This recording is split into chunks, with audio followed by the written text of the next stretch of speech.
On today's episode of Coster Country, I'm going to show you how I wired in my rear work light on my 2019 John Deere 1023E. I wired it into the factory switch, and you can make your own harnesses and buy your own light. I went with my own light because I wanted a halogen for in the winter time with the snow, kind of something warmer to keep it from icing up. That being said, I bought the factory John Deere harness, and then I spliced in my own bullet connectors into the light, because it does come completely plug and play if you get the John Deere light. This is the plug I cut off.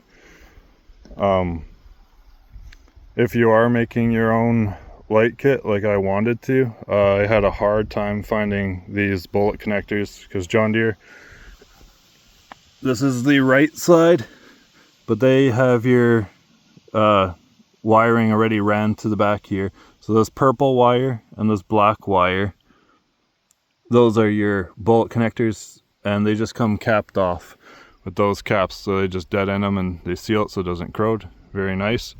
But if you're making your own harness, you can either cut these off and put your own bullet connectors on, or you can do what I did and spend $95 Canadian at John Deere to get the harness, because these bullet connectors, they are kind of an oddball size, because the bullet connectors I put in here are kind of a standard size at our Canadian Tire and wherever we go.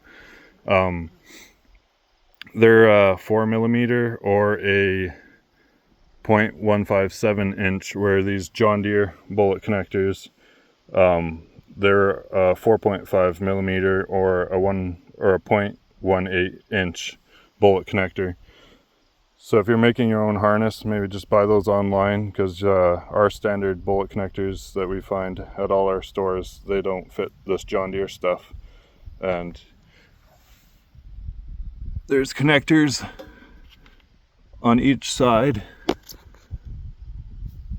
for your work lights, so you can wire in 2 lights if you want. I just did 1, but if you want, you could do a spotlight on this side, and you could do a light bar or whatever you want on the other side. It's fully up to you. Just if you're doing any of your own wiring, then just remember these John Deere plugs, 0.18 of an inch or 4.5mm bullet connectors. Just hope that helps. And just to make the install a little bit easier, just take off your 1 3-point arm, and I took off my toolbox too, and I took this light off just because I was snagging on the bolts. But now that you're running into your factory harness, it's on your factory switch too. You turn your light on your switch. Now your work light is on. If you would like to wire it separately, that's up to you. But if you want to do the factory switch, that's just how the install is. It's pretty straightforward, pretty simple.